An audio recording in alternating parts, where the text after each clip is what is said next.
morning, friends. Hello, everybody. Hello, Lou. Hello, good morning. So today we are going to continue our talk about chapter 1 on the Gita. And I just wanted to bring you all up to date that usually most translations of the Gita eliminates chapter 1, goes straight to chapter 2.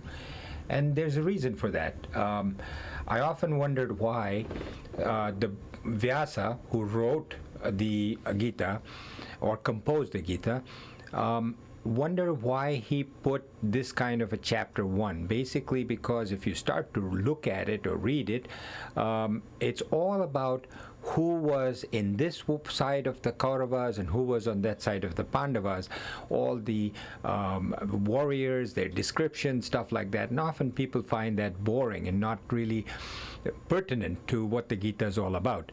And I don't know the reason, but if you can actually tease out from there certain things, you will find that in today's session what we're going to be talking about is the ego, and how it distracts us, attachment, arrogance, anger, stuff like that you can squeeze out of chapter 1. But please bear with it, because chapter 1 may not be the most effective chapter in the whole of Gita. But it's an introduction. And oftentimes I think about how Vyasa must have done this so as to draw it out more as a story.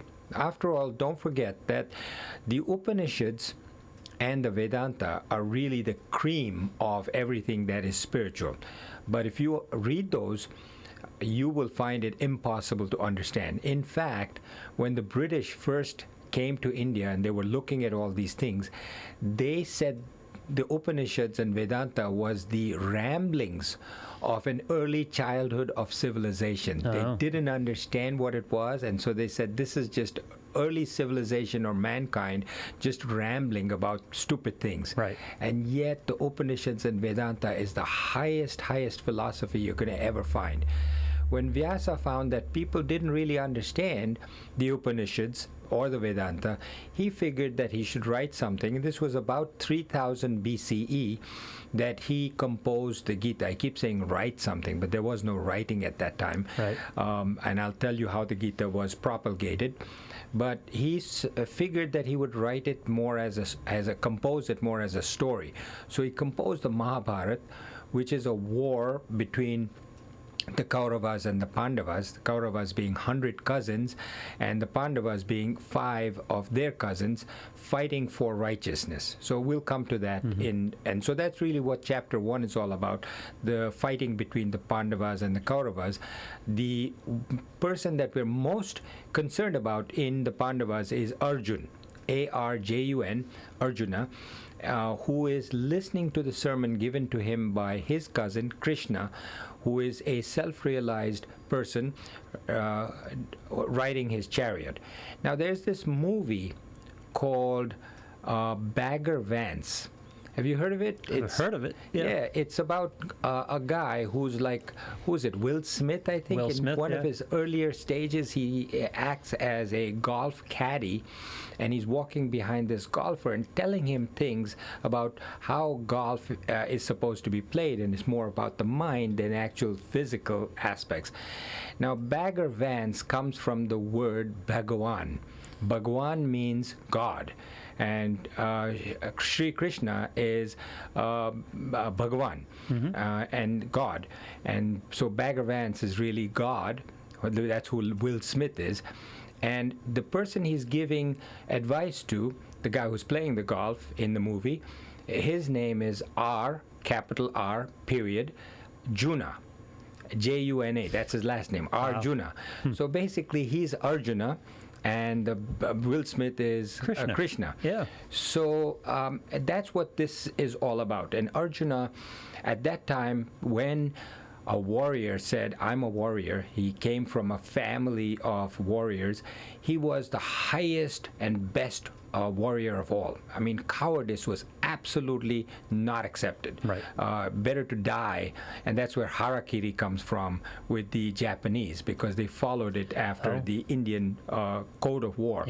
So warriors were not cowards, and Arjuna was the bravest, most accomplished warrior of all.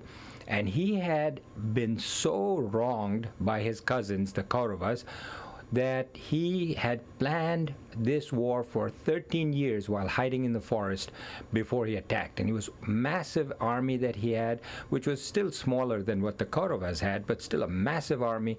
And then he goes in between for the war, says to Krishna, drive my chariot between the two armies, the Kaurava army and Pandava army, sits there and then starts to get a panic attack. Drops his bow, arrow, sword, and says, I can't fight this. I'd rather be thought of as a coward than to fight. These are my cousins, this is my family, I cannot fight them. And that, all of this is symbolic. Vyasa was a very brilliant, possibly self-realized person that communicated this to us. At that time, 3,000 years BCE, whether it was out of design or whether it was because we didn't have paper and pencil, he composed it and said it is going to be transmitted over the years verbally. So there's 700 verses in the Gita. Wow. 700. And they're not easy verses. But he dedicated each chapter or each verse or whatever to a different family. So at that time, there were many students that he had, and each student was like a rishi, a sadhu, and from him came a whole lineage. So for instance, I come from the Kaundinya Gotra. So there was a guru, a priest, a sadhu, a rishi, whose name was Kaundinya. So the lineage that came from Kaundinya had to learn such and such verses. And they, for the rest of eternity, would keep teaching their children and grandchildren to be able to say these verses. So that every single word, every single verse has been preserved. And now, of course, it's in book form, so people can just look at the verses. But at the time, it was preserved individually in each line and then exchanged? And exchanged. Oh, and there were other families that were taught to say it backwards. So that if somebody forgot, they had another family that says, no, I know this backwards. Wow. So it was a complicated way of preserving it. And some people said that there was actually discussions of floods and the Great Flood and other things, Ice Age, so on. And he said, listen, we don't want to take a chance of carving it into rock or carving it onto bark. We just want to transmit it orally. Right. Brilliant, in my mind. Yes. So for you, the audience, I would suggest that instead of memorizing it, you buy a book. And the book that I find very, very helpful. I've seen a lot of translations of the Gita. I've read them, but I have learned from Swami Parthasarthi's book, which is the translation of the Gita. There's many, many books he has written, and I've learned from my teacher, Gautam Jain, who was here last week. And you can get that if you are in India or anywhere else in the world from vedantaworld.org, VEDANTA world.org. And if you're here in the United States, you can get it from vedantausa.org. And if anything, you can just get the 3 volumes of the Bhagavad Gita. And I think the newer printing has just 1 large volume. When I bought it, it was 3 separate volumes. So I would suggest that you get it and read it, because I cannot do justice to a whole chapter here in 1 hour. Right. When we studied under Gautam Jain, it would be weeks of 1-hour lectures each, and each word, each line from each verse was dissected, and it's just so brilliant. But that would take, it took years and years for that. For you who are listening, you probably need a summary and then take up the studies, and you can get all these online too. Gautam Jain and Swami Parthasarthi have these videos online, and Swamiji also has CDs of the Gita that you can look at. So as I said, chapter 1 is not even translated in many of the books, and so today we're going to touch upon it briefly. So before I do that, and we get to attachment and arrogance and so on, recognize that in today's world, we are almost all of us, except those who are self-realized, who go up to the Himalayas to get away from the rest of us so that they can meditate. The rest of us are looking after our drives, are for wherever our vasanas take us. Our drives, our desires, our vasanas push us towards either money or fame or power or beauty, those kind of things. So even the richest, most powerful, most famous, most beautiful people who have accomplished everything still continue to strive for more riches, more power, more fame, more beauty. And as a result, they are unhappy with whatever they accomplish. They suffer from sleeplessness, anxiety, depression, constantly being jealous of somebody else who has a little bit more than them, no matter how. And we see this in President Trump. You know, no matter how much he has, it's not enough. We saw that from so many people. And then the other thing is, I don't even need to go into names, but people who are extremely wealthy drop the wealth and then they start for another vasana. Right. You know, they're looking for power, for politics, they want to run, and then they just get so bitter that they lost something else. So the Gita teaches us that there is no permanent happiness in the material world, in the external world. Mm-hmm. So there's us internally, where our Atman is really pushing us, and there's the external world. And we keep looking for happiness in the external world, right, looking for money, power, fame, etc. And even after we get it, let's say we think, okay, if I have $1 million, I'll be very happy. Right. You get the million, now you say, okay, I need another million, I need more millions. And then after you get hundreds of millions, now you say, okay, now I want to be a politician, or I want to be a film star, whatever. So there's no permanent happiness in the external world, yet we don't learn from our mistakes. We keep learning, keep seeking for happiness in the same thing that you've been programmed to search for, because your vasanas push you that way. You don't see, well, now I have $100 million. I should be happy. No, you're still trying to get another 100 million. Right. Somebody had said, Gautam had said this in his class, that a student of his basically said to him, he was living in this penthouse apartment in Manhattan, and he said, I'm now 40 years old, I have lots of money, I'm staying in this beautiful place, and I'm unhappy. I don't sleep well, I'm anxious, I'm depressed, I'm constantly stressed out, I go to the gym, I go to the doctors. If you had asked me when I was 20, what would make you really happy, I would have said, if I have what I do have today, right, if and when I get it, I'd be very happy. Right. Now that I have it, I'm not happy.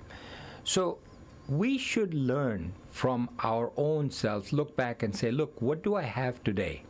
What did I think I would have? What would be my state of mind if 20 years ago I thought this? So we don't look elsewhere, we don't look within ourselves. And this Gita, my friends, is going to teach you that.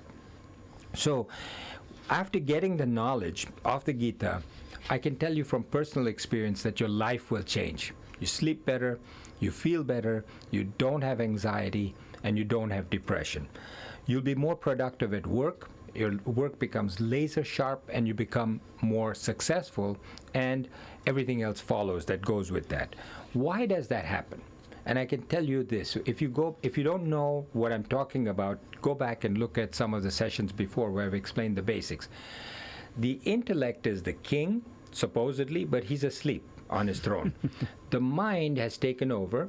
The mind is full of emotions, and the mind says, I want this, I want this, I want this. And as long as the mind is in control and not the intellect, your production is not good, because and you'll see from Arjuna and the golfer in Bagger Vance, what Will Smith tells him, what Krishna tells Arjuna, is that as long as you let your emotions control you, you're not going to be successful. When that is removed, your intellect can be laser sharp in what you're getting.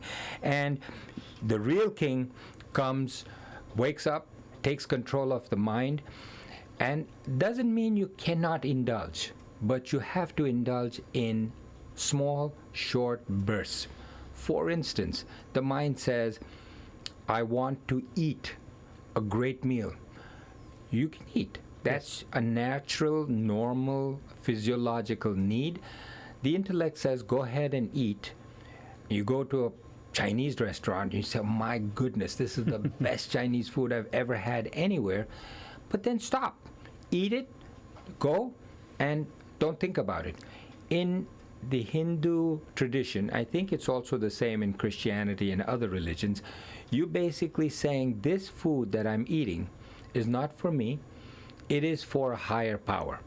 So I am donating the food that I'm eating and the pleasure of it to a higher power. It's not for me. So I'm not going to linger. It's called lingering. Okay. So that when you leave the restaurant, if you say, oh my God, that food was so good, and you tell somebody else about it, tell somebody else, you dream about it, you think about it, it gets further power to your vasanas. Right. So your mind keeps saying, I want to go back to that restaurant.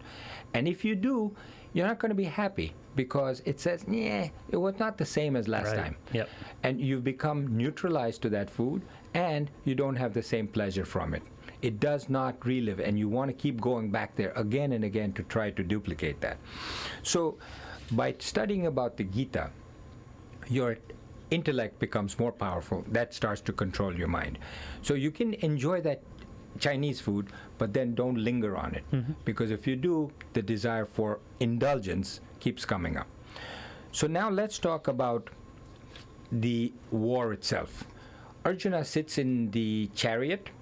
Krishna is driving the chariot. He's got the reins in his hand. He's got the 5 horses that he's pulling, which, if you remember, I told you symbolically, the 5 horses are the 5 senses. The reins are the mind, which are, when loose, the horses run anywhere they want.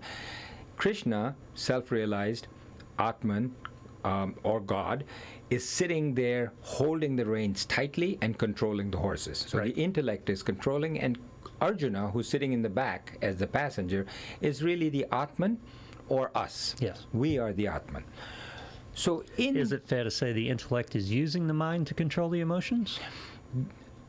He's not using the mind. The intellect is not he. It is not using the mind. It is basically controlling the mind. Because mind has its own functions. Right. Because, for example, all of these things we're going to be talking about today are emotions, which are a product of the mind. And you can't stop the mind from having these emotions. Right. But the intellect can control what the mind does with those emotions. Yes. For example, talking about attachments.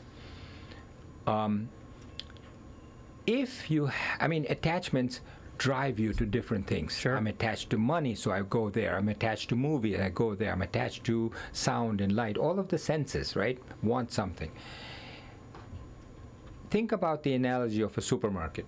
These today's modern supermarkets here, when you go there, there's like 50 aisles. Right. One aisle is for dairy, one aisle is for meats, one aisle is for bakery, baked goods, children's items, pets items, things for your car. Now, if I don't have any children, I look at aisle number 7, it says children's goods, I don't go there. Right. There's one aisle less. I say I don't have a car, I don't go there. I don't have a pet, I don't go there. So if you rid yourself of all of these attachments, imagine how simple your life becomes. Because you don't have to go onto every little thing, you just take care of your thing, what you ought to do, and that's it. Whereas what we tend to do is to just pile on ourselves more and more and more of these attachments. In this chapter 1, there's a lot of people recognized. One of them is Dhritarashtra. Now, the name is complicated. These are names from 5,000 years ago. I don't know that today we use that name as much, but Dhritarashtra is the king. And he's infatuated with his sons, who are the Kauravas. And these sons, he's infatuated with them even though they are so evil, so bad. They're greedy, they're evil-minded, they're sinful. The Pandavas, the 5 brothers, on the other hand, are virtuous. And Dhritarashtra, in chapter 1, represents the mind. And Kauravas, the 100 of them, his sons, represent the bad tendencies that we each have. Right. We have hundreds of bad tendencies. So the mind is allied with the bad tendencies, not necessarily our good tendencies. What are the good tendencies? Generosity, kindness, love, tenderness, all of these things. The bad are greed, lust, power, desire for other things, all those kind of evil things. Now, the mind is more in cahoots with the bad tendencies of each one of us. So the mind tends to say, nah, forget. I'd rather do this. If I have $10 and I want to spend it, I'd say instead of being charitable and giving it to somebody, could I maybe buy this with it that I want? Right. So the Kauravas represent the evil tendencies in a human being: greed, anger, lust, jealousy, etc. The Pandavas represent the good tendencies: kindness, love, generosity, etc. And the mind is ever attracted to the negative tendencies, and as a result, there's an incessant conflict in each one of us human beings between the good and the bad. And that's really the significance of the war, that there's a conflict between the good, the Pandavas, and the bad, the Kauravas, within each one of us. And it's set up that the bad tendencies are overpowering. They're overpowering. There are more of them. They're more powerful, etc. However, as is said in the chapter 1, we each know when we have done something bad. Remember, we talked about Sukshma Buddhi, which is the intellect not at the gross level, which is terrestrial, but a higher level than that, which we call the conscience. Right. There is a part of our conscience that says you've done something bad. Yeah. This is a bad tendency, you gave into it, and it keeps bothering you. So that when you come across somebody who has done something bad, like the Kauravas, and they're faced with somebody who is good, the bad, even though they have more power, tends to know that because of their bad deeds, they are inferior to the good. And that will show itself in chapter 1. Guilt. So fear arises out of the guilt of wrongdoing. So what the Gita teaches us, starting in chapter 1, is who am I? How does my mind work? How does my intellect function? And it teaches us that you and I and everybody else is not really who we think we are. We are the Atman. I may look a certain way, you may look a certain way, but really, next life, I come back, I may look very different. I will look different. It won't be the same. But I am the same. The Atman is the same. My vasanas are the same. They come back with me. But my mind is different, my intellect is different, but my vasanas are the same and my intellect is the same. So you must remember, you are not who you think you are or what you think you are. You are the Atman within you, which enlivens you. And You that are is not your mind. You're not your mind. Right. Your mind is a part of what you're thinking about. The Atman is you. It's the difference between thinking I am angry and I feel angry. Right. Yeah. So The observer understanding that the mind is not you. The mind is just feeding you stimulus. correct. So if the analogy of a car at that time filled with petrol or gas, and you're driving the car, and it could be a Mercedes, it could be a Hyundai, could be a small car, big car, an ambulance, a police truck, whatever. But think that you are not the intellect. The intellect, the Atman. Yep. The Atman is really the petrol that enlivens the car. Because of the petrol or the gas, I say petrol because there's a lot of people in India listening to this. The petrol or the gas enlivens the car, gives it energy to. Once the Atman leaves the body, is no longer a part of it, the body dies. Right. Once the petrol is finished, the car doesn't move. The petrol makes the car move.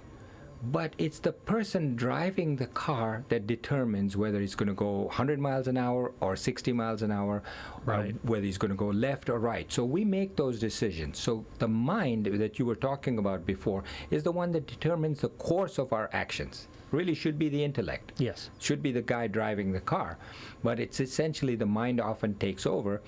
And where the car goes... Well, we don't differentiate these days. We don't People don't know. understand there's an intellect above the mind. Absolutely. Yep. Most people, and that's the purpose of the teachings of the Gita. So Krishna goes through 700 verses of the Gita with Arjuna. 700. And In the battlefield between the two? That's the point. That he actually parks this chariot right in the middle between the two armies. That shows you that this is symbolic. Yes. There may really have been a Mahabharata war, but no doubt that it doesn't take 5 minutes to go through 700 verses, especially such high philosophy. So that part has to be symbolic, where the chariot is in the middle, both the armies are waiting.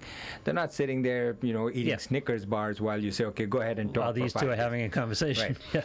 So Krishna goes through the 700 verses of the Gita in the middle of the battlefield, and to teach Arjuna about life and how to deal with it and how to face it, and face life's vicissitudes. Arjuna represents each one of us. That's what Vyasa was doing when he composed this. He's the protagonist. He's the protagonist. He was a highly qualified individual in his own field, which is war. He was the best warrior there is. But one particular challenge of life caused him to collapse. He goes there after 13 years of planning. He's fought many, many battles. He's called the undefeated. So he's not a coward. Right. He goes there and ready to fight, eager to fight, and then he looks at his cousins and he says, these are my relatives, these are my cousins, I can't fight them, and he collapses. And the stress and strain of his emotions he cannot face, and that leads to strife, disease, illness, and that's really what happens to us. I remember talking about the Gita to somebody who was going through a minor problem, and he's talking to me, and I'm saying, you really should learn the Gita. It'll help you face these small things as you come across them. And this was a very close friend, relative, and he said to me, he says, what do I need to do this? Spend years, because when a climax comes, when a challenge comes, I'll learn it at that time. Yeah. And I said to him, that's like saying, when I get into a fight, I'll learn taekwondo, karate, judo at that time. It doesn't work. You've got to know it ahead of time. And another example. And it takes a long time to be strong at this, to be able to do this well. So it doesn't happen overnight. Everybody that's listening to this is not going to get this in just one. It has to be repeated. It's like playing the piano. It's like learning. It's not a light switch moment. In other words, you don't get this enlightenment and then all of a sudden everything's okay. Correct. Because you're continually challenged. Right. I doubt that any of us listening here is going to get enlightenment. But I say, if I can move 1 inch on the scale of a few miles, I'm happy, because I can see what a difference it's made to me. I'm like a first grader in this. Yeah. I was not even in kindergarten when I started this. I've now moved to first grade. I'm very happy. I couldn't be happier, and this is my karma to teach other people. But now let's talk about attachment. Drona has one weakness. Even though he is a great warrior and very accomplished in war, he's on the Kaurava side. He is attached to his son. This attachment destroys him. He's so attached, and we see this with ourselves. When we are attached to one thing, you can't think logically. Right. Everything becomes emotion. Whenever you're attached, you magnify the danger and fear of the consequences. Whenever you're attached. If you're not attached, you're able to make a decision more logically. You magnify the danger, fear the consequences, you become incapacitated, as did Arjuna. Selfish attachment to objects and people causes anxiety, fear, and insecurity. Now, attachment is an emotion.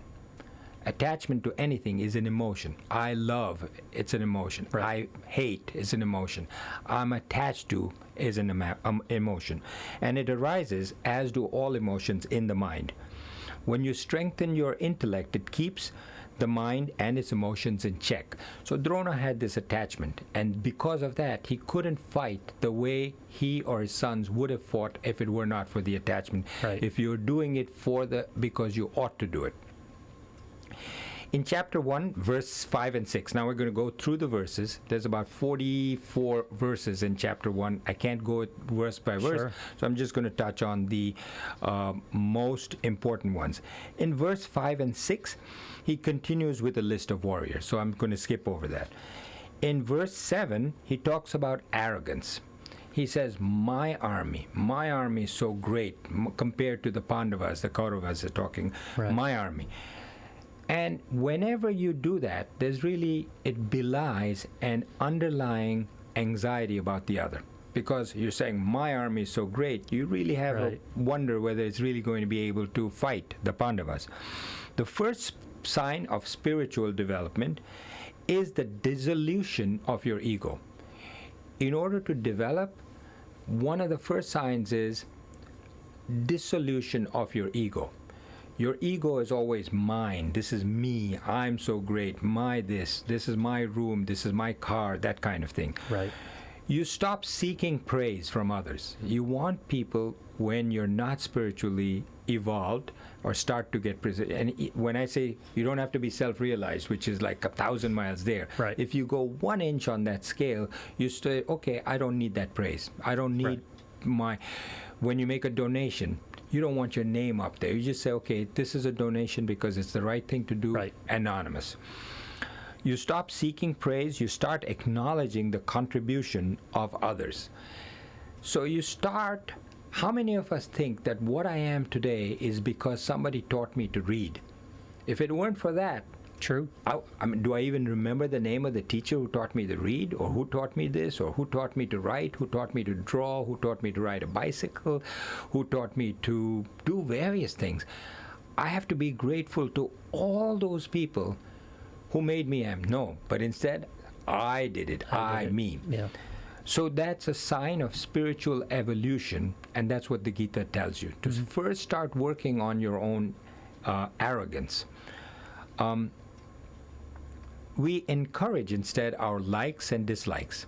So the Gita calls it raga and dvesha. These are two words in Sanskrit that basically say I like and I dislike. Instead of saying I like doing, I'm going to do what I like to do, the Gita says do what you ought to do. So the mind is the one that determines what do you like, what do you not like. Right. And the mind says, I like this, so let's do that. The intellect says, I don't like this, but this is what I ought to do. Go with what your intellect is telling you. Right. Decide first what is the right thing to do, and then do that. So that's chapter 7. Verse 7. Yes. Verse 8 is ego. I am superior. That's what this Kaurava soldier says. The more the ego in a person, the more his disturbance because of his ego, and the more agitation.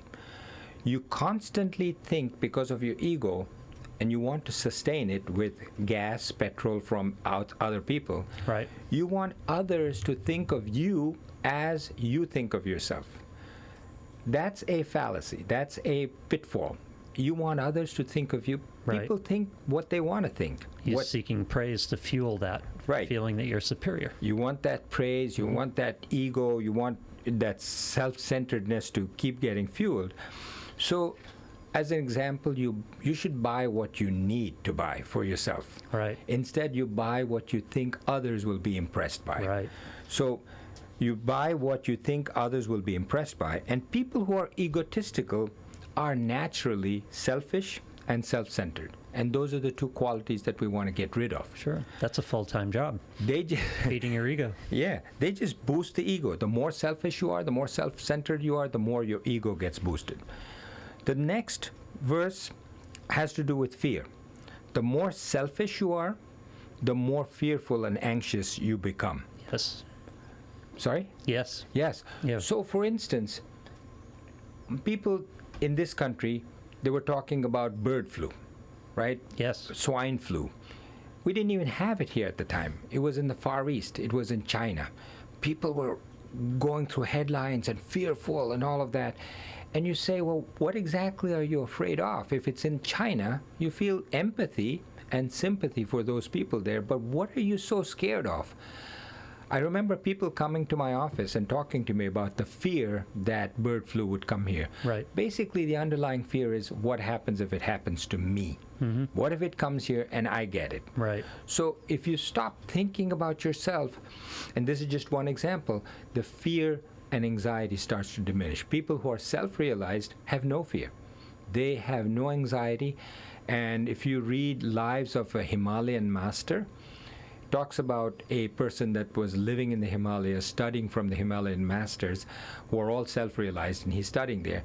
And he learns how, without fear, if you walk through a jungle with tigers and wild animals and snakes and so on, they don't bother you because they don't see you as a threat. It's only when you become selfish and fearful, you actually say somebody's going to attack me because your desire is to attack them. They don't touch you, wild animals and so on.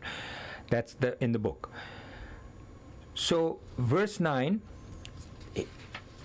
Vyasa talks about when a person has an ego, they think they know.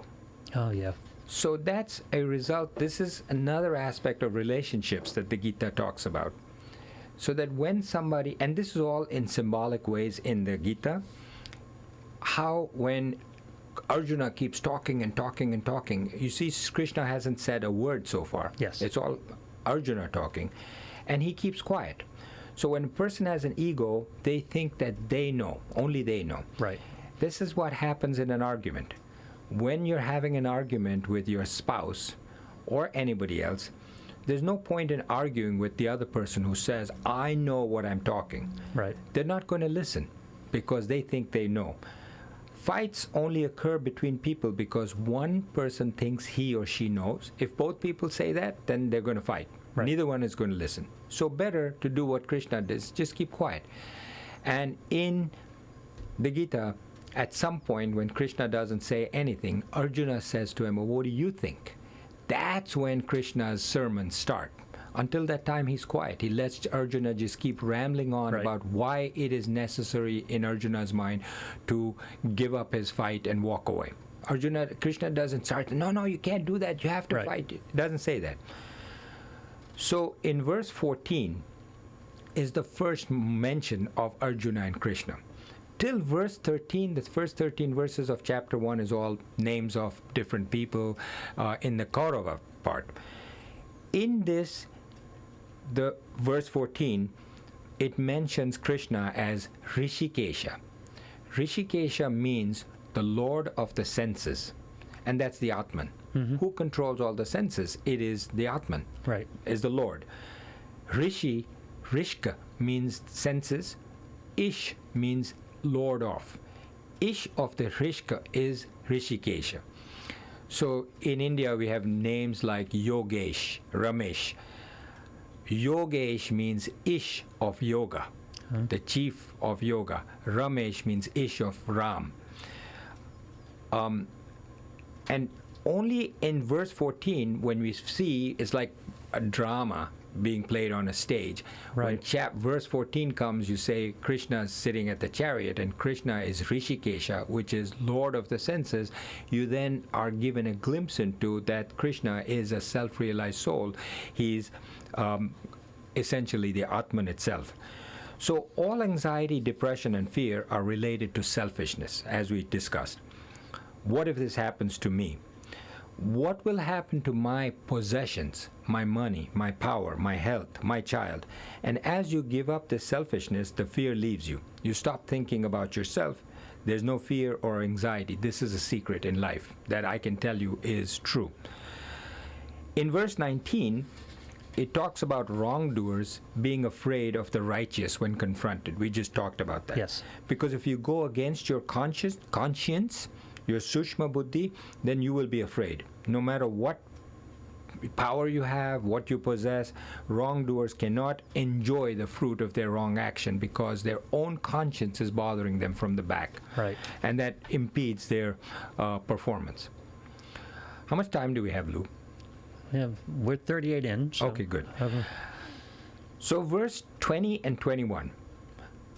Arjuna is the greatest warrior that we have seen to this Right. point. He has been planning this war for 13 years, but in a few minutes, he's going to panic and lose his determination. And this happens to us in day to day. We succumb to our fears. And in verse 21 and 22, as Arjuna's anxiety starts to build, he says to Krishna, place my chariot between the two armies so I can think. He's mighty, he's ready, he's been ready for 13 years. He says, place my chariot in the middle. And this also is a different form of symbolization of the war, because the 5 Pandavas represent the 5 sense organs, Right. and the 5 organs of action, and the 100 Kauravas represent hundreds of temptations and stimuli, and the chariot and Krishna and Arjuna is the individual, you and I. Right. We cannot control our losses, but we can strengthen our intellect and control how we deal with the approach to these losses. So each one of us has a point at which we fall. Yes. So Gautam had given an example among the first lectures that I attended. He said to the audience, he said, imagine you have a ballpoint pen, like a Mont Blanc, Yes. a good one. Yes. You lose it. What is going to happen to you? And everybody raised their hand and said, I'll be upset. Yeah. Because it's an object to which you're attached. Mm-hmm. You say, okay, fine. You get, as your ego develops, sorry, not your ego, as you spiritually develop, your ego, your attachment starts to diminish, your arrogance starts to diminish, the I-ness, the mindness starts to diminish. You say, Mont Blanc doesn't bother me as much. I'll give you an example.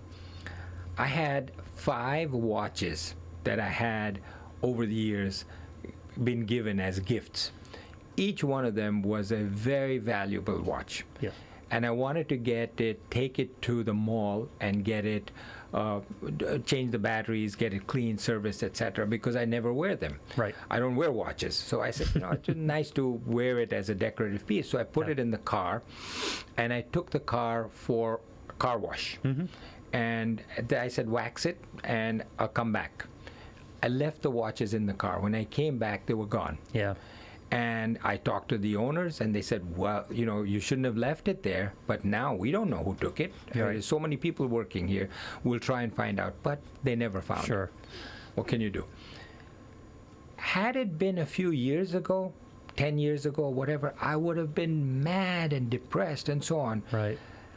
I tell you honestly, it didn't bother me.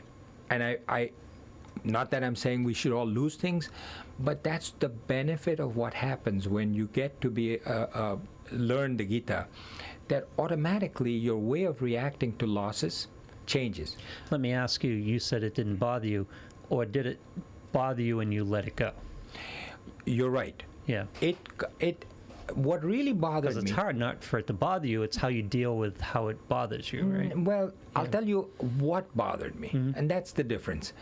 The thought of losing thousands of dollars worth of a material like the watches was not what bothered me. Right. What bothered me is the fact that there was a vicious, evil person there who would steal something and was going to get away with it. Yeah. So the focus of what bothers you also might change. But even that, it left my mind very quickly. Right. It bothered other people around me when I told them the story, but really, it didn't bother me. Right. What bothered me is more that there was a thief out there who was going to do this to other people. But I didn't do anything about it. It slipped my mind. So the gradation of, where do you fall? Arjuna fell when he had to kill his own cousins, even though they were bad. So Mont Blanc pen, watches. What if your car gets stolen? Brand new car, you don't have insurance on it, gets stolen. Would that bother you? What if your house burned down and you didn't have insurance on it? Would that bother you? Mm-hmm. What if, there's some, Swami Rama said, if there was my roof burned down or my house disappeared in a hurricane, right. He says, all the more reason for me to celebrate, because now I don't have an obstruction between me and the stars. I can look at the stars and enjoy. I don't think most of us are like that, where Swami Rama was okay with it. But most of us would actually say, no matter what, I have enough. It doesn't matter. Let my car get stolen, even if I don't have insurance. It's okay. I've got plenty. But at some point, what happens if your child, your grandchild, your spouse, your brother, your sister, something happens, they die? We all have at some point at which we succumb and we fall, like Arjuna did. Right. And so that is where, by strengthening your ego, I keep saying ego, I mean strengthening your intellect, mm-hmm. You get to the point where you can eliminate this attachment. And I'm not to the point where it's my family, right. But I'm substantially further along than I was when I started. So I'm in first grade. What does it say about me that that's usually inverse for me? In other words, the big things, if someone stole my car today, I'd be okay. It's like, it's not what I want, but I'd keep going. But you know what? The store's out of a particular product that I like, that aggravates me. I have a little bit of an inverse there. Yeah. Catastrophes I seem to be able to deal with better. Yeah. I think that's when I engage this type of thinking. It's like, well, I'm okay, my family's okay, just a car. Right. Yeah. Well, Would it bother you if your car was not insured? Oh, yeah, it would bother me. Yeah. So but point is that each one of us has a different point where we Right. fall. Yeah. And so we need to figure out where it is that we fall, where it is that we say, and then work towards getting rid of that. Right. So the chariot in the middle between the two armies means that if you want to gain spiritual knowledge, you have to be away, distance yourself from both the bad, which is the Kauravas, as well as the good, which It's is the interesting Pandavas. because I was thinking of this from the beginning. It was interesting that he pulled himself away. Yeah. So even if you want to be your bad, selfish desires, you definitely have to go away. But even you want to do good to the world, you want to do, you immerse yourself in that, and that alone is a distraction. That can become an attachment It too. becomes an attachment, Yeah. which is okay as long as you're not saying that it is for me. Right. So it's a way of doing karma. Oh, exactly. Yeah. So between the two armies is where the Gita is given out to Arjuna. So instead of seeing the Kauravas as the enemy, what Arjuna, when he falls, it's when he starts seeing them as his family. Mm-hmm. So that's another aspect that the Gita teaches us, that when you Our attachment to our desires. personalize Yeah. something, when you personalize, anytime you personalize anything, you get emotionally attached to it. Yes. And when you do that, it's hard to do your job. So I remember as a soccer coach, I had both my sons in the team. And when my kids were playing, depending on what position they were playing, I would not be as good a coach because I was emotionally attached to their performance. Yes. And I would not direct the rest of the team. And I recognized that in myself. I said, I'm personalizing this. So it's just an example of a thing. And a good example is a surgeon. Now, going through medical school, residency, and being a physician, I know that if you were actually in the surgery operating room, nurses will tell you, anesthesiologists will tell you, medical students, residents will tell you that the surgeons are basically doing their job almost blindfolded. They know what they're doing. They've done it 1,000 times. They complicated surgeries. They've got music playing. They're talking about their vacations. They're saying, where are you going on vacation? Which stock did you buy? Right. And they're doing it, and the surgery comes out beautifully. Now think to yourself that the same patient happens to be the surgeon's child, Yeah. right? His hands are shaking. Which is why this doesn't happen, It right? doesn't happen. Yeah. Surgeons say, I can't do this. Yeah.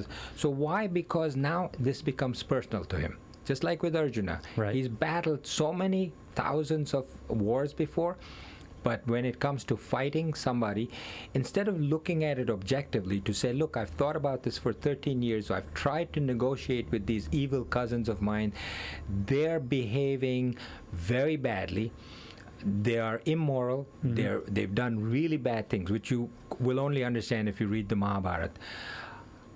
I have no choice but to say to them, because I asked them to give up the kingdom to a decent, logic, good ruler.